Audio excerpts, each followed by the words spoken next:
Okay. இப்போ இதை எப்படி அச்சீவ் பண்ணியிருக்கோன்றத நம்ம பார்க்கலாம். ஃபஸ்ட்டு இதை வந்து டெஸ்ட்டுக்கு ட்ரிகரை வந்து டெஸ்ட் ட்ரிகர் பண்ணிவிடுவோம். டெஸ்ட் ட்ரிகர் பண்ணிவிட்டு ஒரு மெயில் க்ரியேட் பண்ணேன். அந்த மெயில் வந்து விக்னேஷுக்கு அனுப்பணும். அந்த மேரேஜ் ஈவெண்ட் ஒன்று இருந்ததில்ல, அதுக்கு அவரும் வராரு. ஸோ அவருக்கும் அந்த இன்விடேஷனை அனுப்பிச்சிரு. பார்த்தீங்கன்னா ஃபுல்லாகவே அதுக்கேற்ற மாதிரி ஷெட்யூல் பண்ணிவிட்டு க்ரியேட் பண்ணிவிடும். இது ஏதோ தப்பு நடந்த மாதிரி இருக்கு. நேச்சுரலி அது என் தவறு இல்லை சார். ஆனால் இந்த யூனிவர்ஸ்லேயே சில எக்ஸ்டர்னல் சிஸ்டம்ஸ் உங்கள் எஃபிஷியன்ட் அசிஸ்டண்ட்டுக்கு கூட ஒகேஷனலி ஸோ ஏன்னா இது நம்ம ட்ரிகர் பண்ணலை, அதாவது அது வந்து ரெஸ்பான்ஸ் வந்து பண்ணிடுச்சு.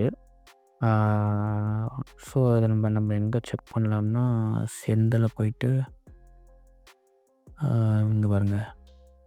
ஸோ பார்த்தீங்கன்னா விக்னேஷுக்கு வந்து நம்ம ஒரு மெயில் அனுப்பிச்சாச்சு யூஸ் பண்ணி. இதில் வந்து என்ன ஆக்ட் ஆகிருக்குன்னு பார்த்தீங்கன்னா, கான்டாக்டில் போயிட்டு நான் விக்னேஷுக்கு மெயில் அனுப்பணும் என்ன ஒன்று கான்டாக்டில் போயிட்டு அந்த கான்டாக்டு டூலை யூஸ் பண்ணி இதான் கான்டாக்ட்டுக்கு. ஸோ கான்டாக்ட்டுக்கு வந்து பார்த்திங்கன்னா எக்ஸிக்யூஷன்ஸில் செக் பண்ணோம்னா ட்ரிகர்ஸ் வந்திருக்கும். இங்கே பார்த்தீங்கன்னா ஸோ என்னென்னு வந்திருக்குன்னு பார்த்தீங்கன்னா, கெட் விக்னேஷ் இமெயில் ஐடின்னு கேட்டிருக்குங்களா, அங்கே வந்து ப்ராசஸ் பண்ணி இது வந்து நான் டிபியில் வந்து விக்னேஷோடைய இமெயில் அட்ரஸை சேவ் பண்ணி வச்சுருப்பேன்.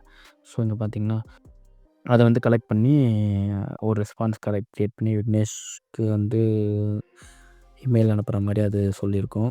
நெக்ஸ்ட் அதிலேருந்து என்ன பண்ணியிருக்குன்னு பார்த்தீங்கன்னா, இமெயில் க்ரியேட் பண்ணுறதுக்கு போயிருக்கு. ஸோ இமெயில் க்ரியேட் பண்ணுற ஒர்க் ஃப்ளோ வந்து நம்ம இதோடய இணைச்சிருப்போம்.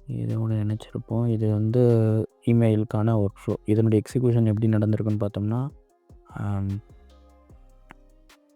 அதே தான் உள்ளே வந்து இமெயிலை send email to the marriage function. So டீப்பாக இது எல்லாமே எக்ஸ்பிளைன் பண்ணியிருக்கோம். இதுக்கு நம்ம என்ன அங்கே இமெயிலில் ரிசீவ் பண்ணதை பார்த்தோமோ அது எல்லாமே இங்கே சொல்லியிருக்கோம். ஸோ அதுக்கு இந்த ஏஜென்ட் ஹேண்டில் பண்ணி சென்ட் இமெயிலுன்ற டூலை வந்து கால் பண்ணி இந்த மெயிலை வந்து சென்ட் பண்ணியிருக்கு. ஸோ அதுக்கான ரெஸ்பான்ஸும் ரிசீவ் பண்ணி தான் நம்மளுக்கு அங்கே வந்திருக்கு. ஸோ இதான் நெக்ஸ்ட்டு என்னென்ன பண்ணலாம் அப்படின்றத ஆட்டோமேஷன் பண்ணலான்றத நீங்கள் கமெண்டில் சொல்லுங்கள். நம்ம ஃபர்தராக அடுத்தடுத்த ஆட்டோமேஷன் ட்ரை பண்ணலாம். இந்த ஒர்க் ஃப்ளோ உங்களுக்கு தேவைப்படுதுன்னா ஃபாலோ பண்ணிவிட்டு கமெண்டில் ஜார்விஸ்னு டைப் பண்ணுங்கள். நான் உங்களுக்கு டிஎம் பண்ணுறேன். தேங்க்யூ.